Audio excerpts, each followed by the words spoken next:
नमस्कार, आप देख रहे हैं ग्रेट पोस्ट न्यूज। मैं हूं आपके साथ शरद। आज हमारे साथ मेहमान कनिष्का नेगी जी हैं, जो पेशे से सिंगर है। कनिष्का जी, आपका बहुत बहुत स्वागत है हमारे स्टूडियो में। Thank you. कनिष्का जी, आप उत्तराखंड की रहने वाली हैं। उत्तराखंड से दिल्ली का आना, आपके परिवार में भी 3 पीढ़ियां गाने एंटरटेनमेंट जगत से जुड़ी हुई हैं। इसके बारे में थोड़ा हमारे दर्शकों को बताएं। मैं आपको लकी मानूंगी कि मैं ऐसी फैमिली में पैदा हुई जहाँ पे मुझे हर जगह म्यूजिक दिखा, हर जगह मुझे म्यूजिक का एक माहौल मिला और मैं उसमें रह पाई, उसमें जी पाई हूँ। और ये मेरे लिए बहुत ज़्यादा सौभाग्य की बात है कि मैं ऐसी फैमिली में पैदा हुई। और सबसे बड़ी बात ये है कि हमारी फैमिली में जितने भी लोग हैं, जो भी मैं जिनको जानती हूँ, वैसे तो 3 जनरेशन से हम लोग म्यूजिक में हैं। अपनी जनरेशन में भी बच्चे से बच्चे लेकर बड़े से बड़े लेकर सबके सब एक दूसरे को इतना सपोर्ट करते हैं। और हम लोग म्यूजिक को इस तरीके से लेते हैं कि जैसे हम लोग कुछ भी सेलिब्रेशन होता है, दिवाली, होली, कुछ भी होता है, तो उसमें हमारी बैठक लगती है सबकी। और ये सबसे बेस्ट पार्ट है और ये मेरी मेमोरी में इतना ज़्यादा है कि मैं इसको कभी शायद भूल नहीं सकती हूँ। और यही मेरी टीचिंग है। स्पेशली कुछ ऐसा बचपन से किसी ने बैठ के सिखाया हो, ऐसा कभी नहीं हुआ है। बट ये जो छोटी छोटी बैठक होती है, रोज़ का गाना होता है, आप अपने आसपास सुनते हो, मम्मा मेरी किचन में गा रही हैं या बुआ जी मेरी हैं और मेरे चाचा हैं, सब लोग आपस में कर रहे हैं। तो यही एक मेरी टीचिंग रही है शुरू से और इसी से ही मैंने सीखा है, अपने बड़ों से सीखा है, छोटों से भी मैं सीखती हूँ और इन्हीं चीज़ों को मैं लेके आगे बढ़ती हूँ। गाने के साथ साथ आपको और किस किस चीज़ों में रुचि है? गाने के साथ साथ मुझे डांस में रुचि है और मेरा इंटीरियर डिजाइनिंग में बहुत इंटरेस्ट है। कि गाने के साथ साथ आपका एजुकेशन कैसा रहा? एजुकेशन मेरा म्यूजिक में बहुत सही रहा है और अदर देन म्यूजिक एकेडमिक्स में बोले तो I was an average student. जैसे आपने बताया कि आपकी 3 पीढ़ियां एंटरटेनमेंट जगत से जुड़ी हुई हैं और एक से एक नाम आपके परिवार में जुड़ा हुआ है। आप भी बॉलीवुड तक गई। बॉलीवुड में ए.आर. रहमान जी ने आपको बड़ा सराहनीय तौर पे देखा। ये जो जर्नी रही है, ये कैसी रही और क्या इसमें दिलचस्प रहा?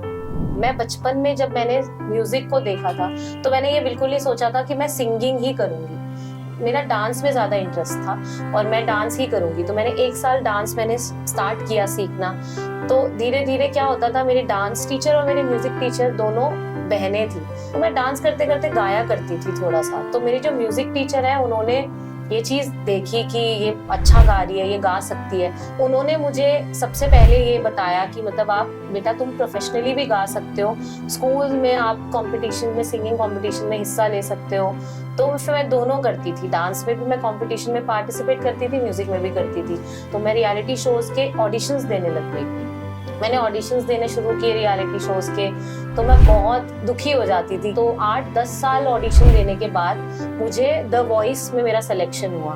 मैं मुंबई गई फर्स्ट टाइम। 2 महीने हमको ट्रेनिंग दी गई वहाँ पे और वो ट्रेनिंग मेरी लाइफ की बेस्ट डेज थे, गोल्डन डेज थे मेरे लाइफ के। वो 2 महीने जो मुझे वहाँ के क्रीम टीचर से, क्रीम लोगों से जो मुझे सीखने को मिला है, वो टीचिंग मैं आज भी यूज करती हूँ अपनी लाइफ में और उसकी वजह से मैं बहुत ग्रो कर पाई। ए.आर. रहमान सर, मेरे बचपन से ही मैं उनके गाने सुनती हूँ और मैं उनकी बहुत बड़ी फैन हूँ। और ये एक फैन मोमेंट ही कह लो आप, और ये मैंने कभी सोचा नहीं था कि होगा ऐसा।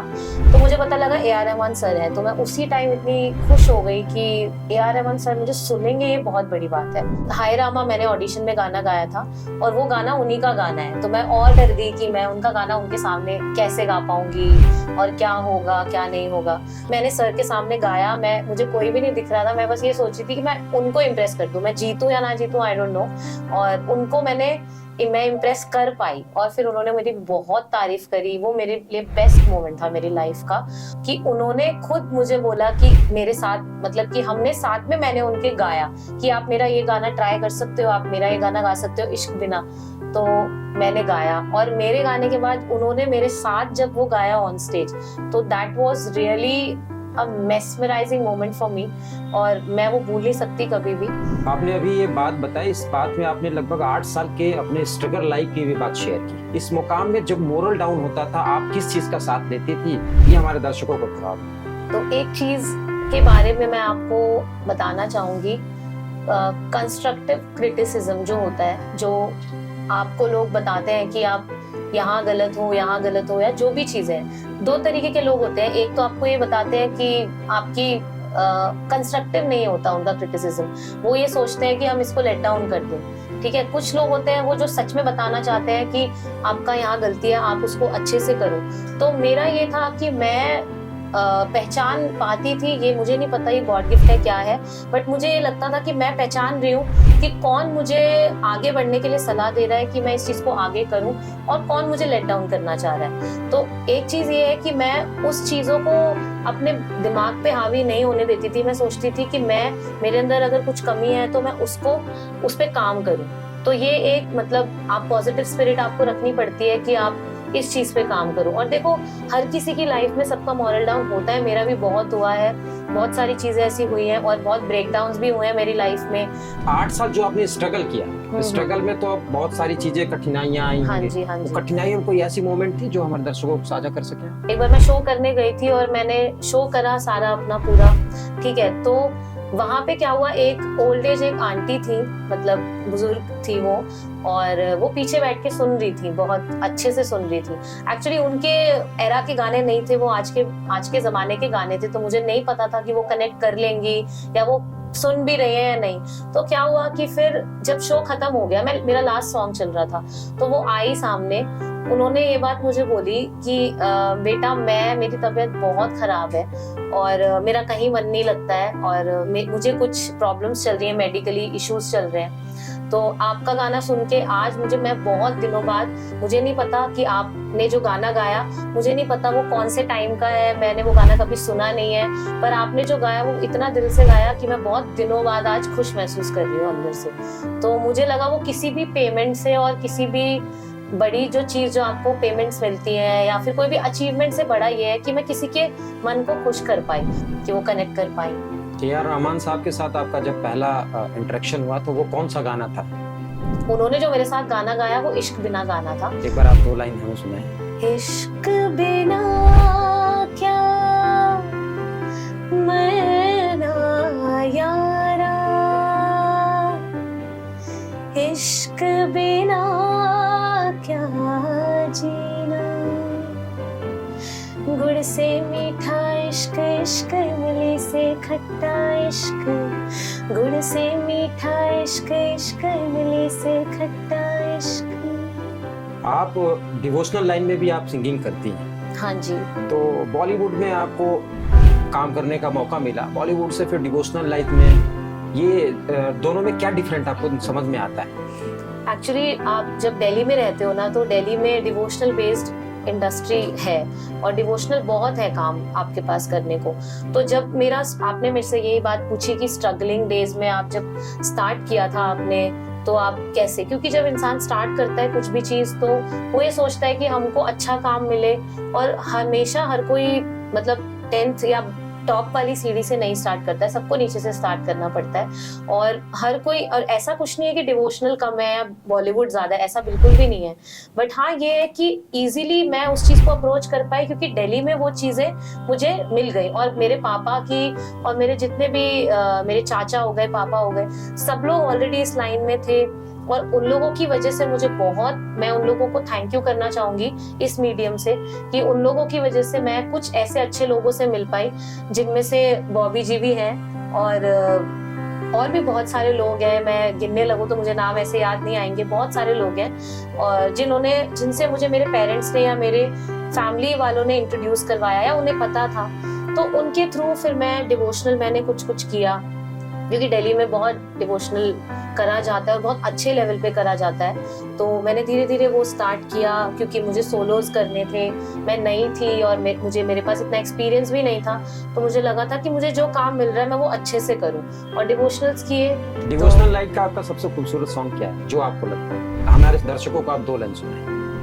भोर भाई दिन चढ़ गया मेरी अम्बे, भोर भाई दिन चढ़ गया मेरी अम्बे, हो रही जय जय कार मंदिर विच आरती जय मां, पहाड़ा वाली आरती जय मां। आपके जीवन में पारिवारिक रूप से सबसे ज्यादा सपोर्ट किसका रहा है? मुझे सपोर्ट अपने पूरी फैमिली का सबसे ज़्यादा सपोर्ट मुझे मिला है। मम्मी, पापा, मेरा भाई, मेरी बहन। हालांकि मेरे भाई बहन मुझसे छोटे हैं, बट उन लोगों ने मुझे इतना कुछ सिखाया है। बड़े लोग तो सिखाते ही हैं, मम्मी पापा ने सिखाया और भाई बहन तो सब मेरे बहुत, मैं उन सबको थैंक यू करना चाहूँगी दिल से कि आप लोग मेरे साथ खड़े रहे और आज भी खड़े हो, आगे भी रहोगे, आई नो। और thank you so much family को। आप दिल्ली में रह रही हैं, आपका होम टाउन जो है उत्तराखंड का रहने वाले हैं। हाँ जी। तो उत्तराखंड से आपको कैसा लगाव है? उत्तराखंड तो एक कह सकते हो आप मेरी जान है, और इतनी सुंदर जगह है कि सबको ही पसंद आती है। इट्स अ टूरिस्ट प्लेस और सब चाहते हैं उत्तराखंड में, गर्मियों जैसे गर्मियां चल रही हैं तो गर्मियों की छुट्टियों में सब जाते हैं। उत्तराखंड के लोकल लैंग्वेज में भी आप गाना गाती हैं। हाँ जी। तो वहाँ का और दिल्ली का, बॉलीवुड में, तीनों में आपको क्या डिफरेंट लगा शो करने में? आखिरी में हम आप चाहेंगे वहाँ के एक उत्तराखंड के लैंग्वेज में आप हमारे दर्शकों को 2 लाइन का एक गाना यहाँ भी सुनाएं। आपने जैसे बोला कि क्या डिफरेंस मुझे लगता है, तो देखो डिफरेंस, म्यूजिक की कोई डिफरेंस मुझे नहीं लगता म्यूजिक में कभी कोई डिफरेंस हो।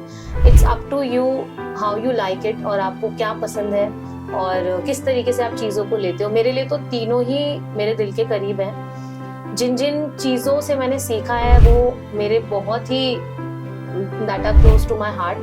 और बॉलीवुड, मेरा सपना है कि मैं बॉलीवुड में कहीं पे मुझे मूवी में गाना मिले, वो मेरा सपना है। हालांकि हाँ, नेटफ्लिक्स में OTT प्लेटफॉर्म पे मैंने मेड इन हेवन में मैंने अपना फर्स्ट डेब्यू करा है और वहाँ उसमें मैंने गाया है, और मैं उसके लिए थैंक यू बोलना चाहूँगी बालकिशन शर्मा जी को कि उन्होंने बहुत सपोर्ट किया है मुझे।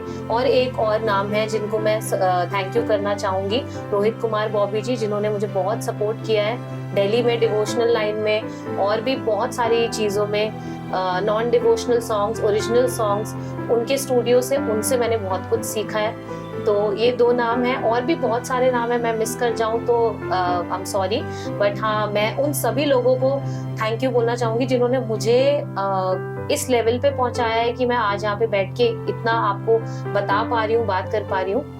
और तीनों मेरे लिए इम्पोर्टेंट है। और बात कही जाए उत्तराखंड म्यूजिक की, तो उत्तराखंडी म्यूजिक मेरे दादाजी, मेरे पापा, सब लोग मुझे बचपन से मैं ये सुनती आई हूँ, और उसके बारे में मुझे वो लोग, उन लोगों ने बताया है बहुत बैठ बैठ के कि बेटा ऐसा होता है, ऐसा होता है, तो सबसे मैंने सीखा है। और बाकी तो हाँ, एक गाना मैं अपने दादाजी का ही गाना चाहूंगी कि मैं गाऊं। हो उड़ने डूबे गया रे चैता की चैताल्या, चैता की चैताल्या, चैता की चैताल्या,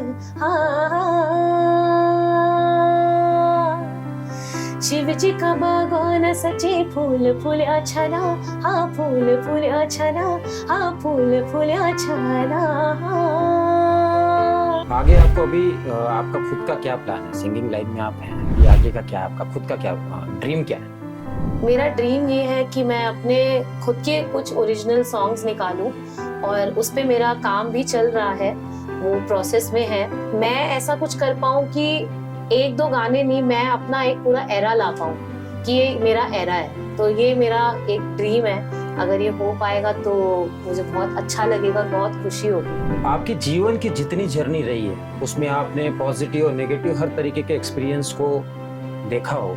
इस सारे एक्सपीरियंस को कलेक्ट करके हमारे यूथ के लिए आपकी तरफ से एक प्रेरणा स्रोत क्या है, वो आप हमको। जो आने वाले जितने भी लोग हैं जो सिंगिंग में आना चाहते हैं या फिर किसी भी फील्ड में, क्रिएटिव फील्ड में आना चाहते हैं, उनके लिए मैं यही कहना चाहूंगी कि अपनी क्रिएटिविटी को, आप जितने आप क्रिएटिव हो ना, आपको बस उस पर फोकस करना है। सीख मैं यूथ को यही देना चाहूंगी कि अपने ऊपर जितना हो सके आप काम करते रहो लगातार, और बिल्कुल भी आप ये मत सोचो कि मैं मतलब बैठ जाए हम या रिलैक्स हो जाए। देखो, रिलैक्स करना is also an important thing, but आपको अपने ऊपर थ्रू आउट योर जर्नी आपको you have to work on yourself. इतनी भीड़ बड़ी जिंदगी है, और इस बीच में परिवार को कैसे आप समय दे पाते हो? परिवार को समय देने के लिए मुझे सोचना नहीं पड़ता है, एक्चुअली वो मेरे मन से खुद से ही आता है। मतलब ये मेरा बॉडी का मैकेनिज्म है कि मैं थोड़ा भी अगर फ्री होती हूँ तो मैं सीधा अपने मम्मी को, पापा को, सब बैठती हूँ, उनके साथ बात करती हूँ और उनके साथ खाना खाती हूँ और उनको कहीं बाहर लेके जाती हूँ, प्लान्स बनाती रहती हूँ। मेरा ये भी एक हॉबी की तरह ही आप समझ लीजिए, मुझे अपनों के साथ बाहर ट्रैवल करना, प्लान्स बनाना बहुत पसंद है, तो मैं फ्रीक्वेंटली बनाती रहती हूँ। आप देखते रहिए ग्रेट पोस्ट न्यूज, तब तक के लिए नमस्कार। Thank you.